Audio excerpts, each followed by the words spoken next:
Hello everyone. Thank you for allowing me to speak today.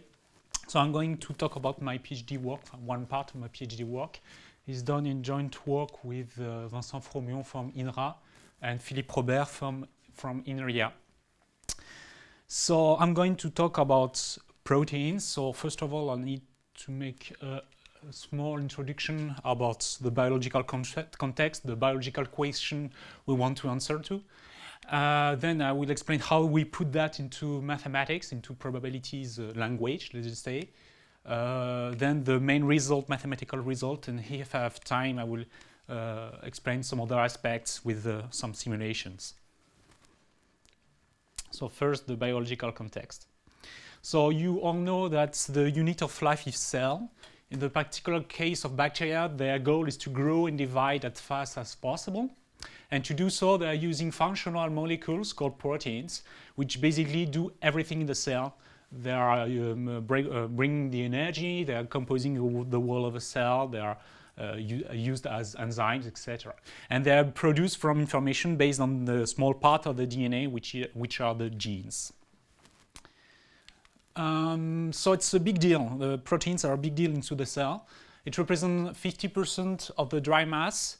There accounts 3 million molecules of 2,000 types, and in each type you can have a few dozen of molecules up to 10 to the power 5, and everything has to divide to double in size and divide in a relative short amount of time. Let's just say 30 minutes for the faster. And everything of that bring the biologists to say that 85% of the resources of the protein are dedicated of the resources of the cell are dedicated to the protein production. So it's the main mechanism into the cell. So how do the cell produce protein? So it's the most classical way of presenting it. It's the one I've learned in high school. So it's in 3 steps. First, you have the gene regulation. The gene can be either in active state or inactive. If it is active, then it can produce via transcription an mRNA, an intermediate molecule called messenger RNA, mRNA. And the mRNA has a lifetime of few minutes until it is degraded, and each mRNA can be translated into a protein, and the protein has a very long lifetime, much longer than the cell division. So in all the model we present, I would just simply say that at some point the protein just go away in one of the 2 daughter cells.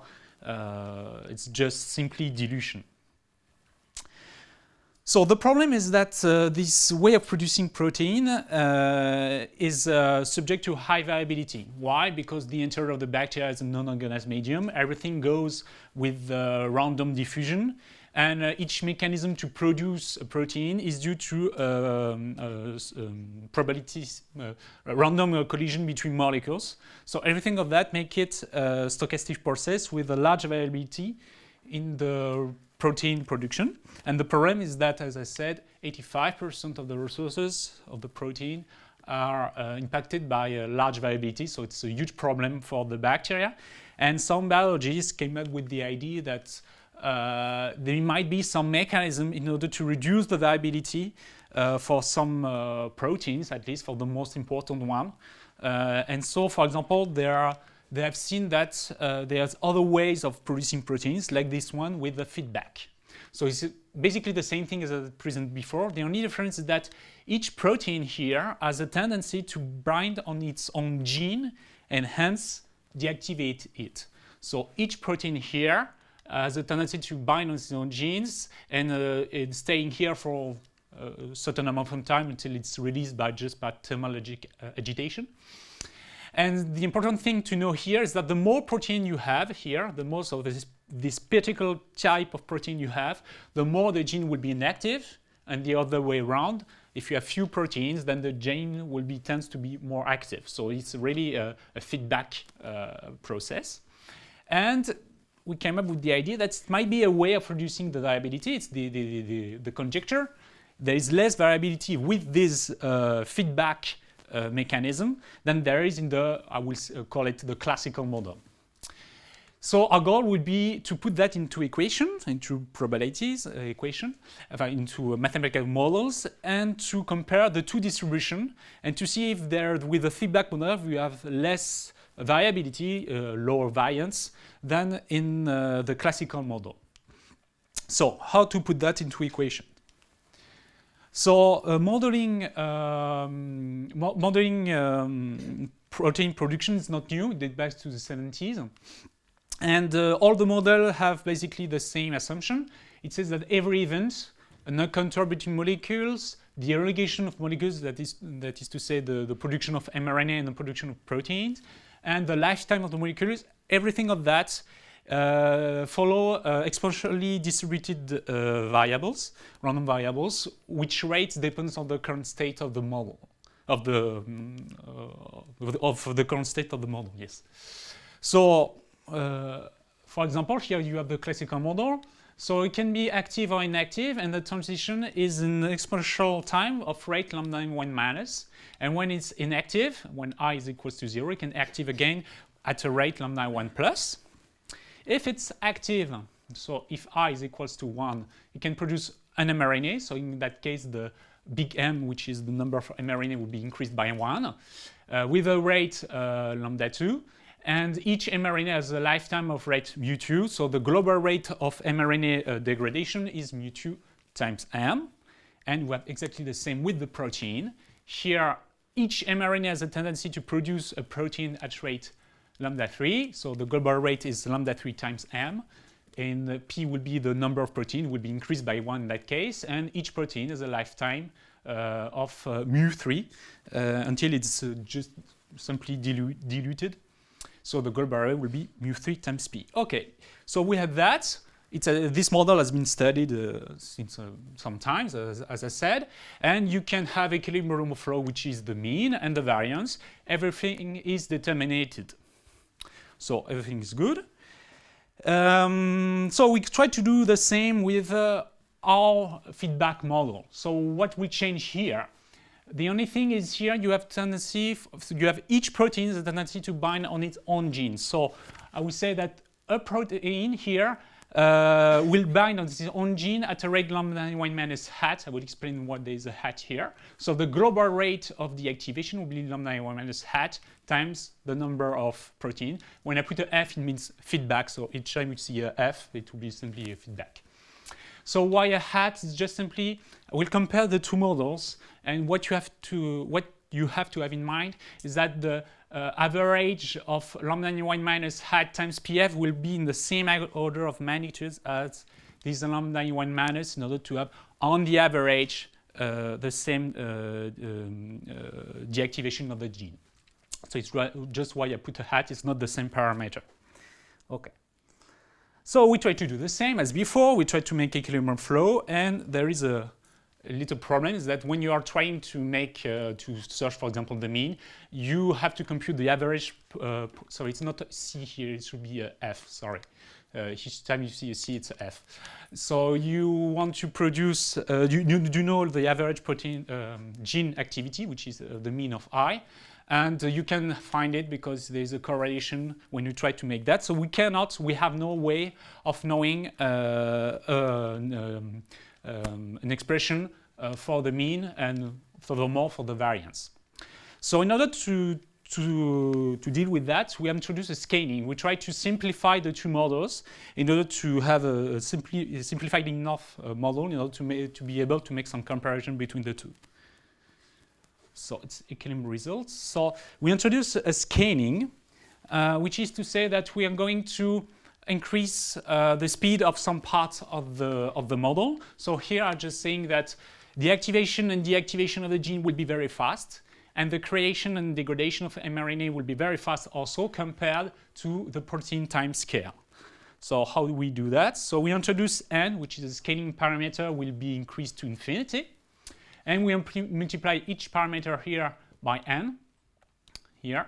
So as n will go to infinity, we will have activation and deactivation of the gene very fast, and the creation and degradation of the mRNA very fast compared to this part, which is the creation and degradation of protein.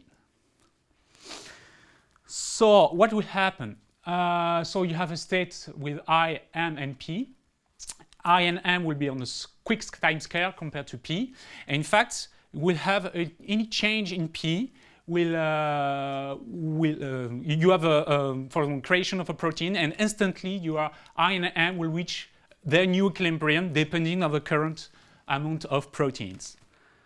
So I'll try to put that in a little bit more mathematical words. So if you have the tau 1, which is the first jump of P, and X will be the current amount of proteins, what you will have is that the average the average of the gene activity will reach instantly their equilibrium with the scaling, which is depending on the current amount of protein X. And it will be exactly the same. The average amount of mRNA will reach, before any change in P, an equilibrium, which is also depending on X, the current amount of protein. And so you will have a rate of production of protein which will directly, instantly depends on the current amount of proteins. So that would be the theorem. The process P, which is the number of proteins, converge in distribution to a birth and death process with, if X is the number of proteins, the birth rate will be this one. It depends on X, the current amount of proteins, and the death rate never changes. It's always mu3 times the number of proteins. Here it's depending on the amount of proteins. The more proteins you have, the less the birth rate will be high, and the other way around. So that it is for the feedback model. For the classical model, we can do exactly the same. And it's almost the same thing. The only difference is here it's not depending on X. So if X is high or low, is very high or very low, it does not change the amount of the birth rate. How much time? Okay.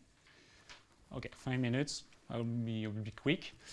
So you have equilibrium things. So the first one for the classical model is easy. It's just a Poisson process. It's just a Poisson random distribution, sorry. And the other one is a little bit more complicated, but we can work with it, and especially we can add these results. So here it's for the classical model, here's for the feedback model. What is interesting here is that if you have two ways of producing the same protein, one is the classical model, the other one is the feedback model. If you are producing the same amount on average of proteins in these two ways, in the classical model, you have a variance will be the same as the mean, and the other way, with the feedback model, you have a variance which is lower than the mean. So it tends to go in favor of the conjecture, saying that the feedback indeed reduces the variance. So since I don't have much time, I will skip a little bit that, just trying to explain the spirit of it. We try to know, okay, you have a lower variance in case of a feedback, but there is is there a lower bound? And we could find it with the asymptotic result. I'm not explaining why, but just here. With this asymptotic result, we have the ratio between variance and the mean will reach 1/2. So that is to say that in the feedback model, you have in the scaling with the scale version of the feedback model, you have a variance lower than the mean, but it can reach below half of the variance, which is not very high. If you want to look at the distribution, just like a cloche, something like that, and it will be reduced only by by one other square root of 2, because it's the standard deviation, so it's just the square root of the variance. So it is reduced, but not that much. So we came up. So it's basically what I explained here. So the reduction of the variance is limited in the feedback model. But the feedback model really exists in nature. So if it's not that useful, what it is useful for the cell? So we came up with another idea very quickly. We say, okay, everything we look until now is just equilibrium results. Is there something different between the two models for dynamical reasons? So here we have done some simulation.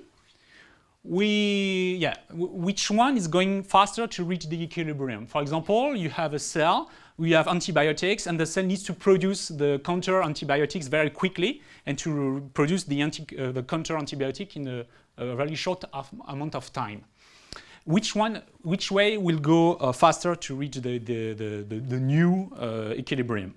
So that's the biological example. So we make a simulation. We start at a low production process. You have to obtain a high production average production. And you see which one is going faster. So here's the result.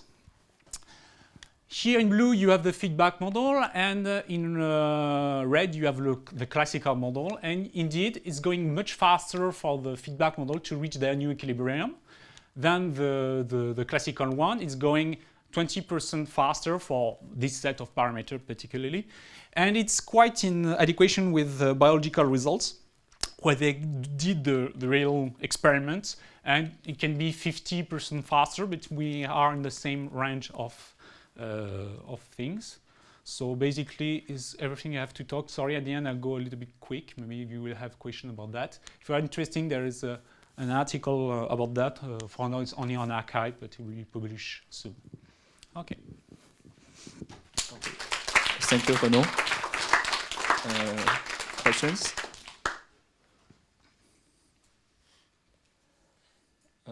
So on the last part of your talk, you concluded the analysis with the simulation. Yeah. Is there any analytical result? No, we try to have a look about if is there analytical results. We could not find a way to do it easily. So we just make some simulations for that part, because in equilibrium is quite relatively easy to have analytical results, but dynamically it's a little bit harder. Okay. Any other questions? Well, if not, thanks, Renaud, again. Thank you.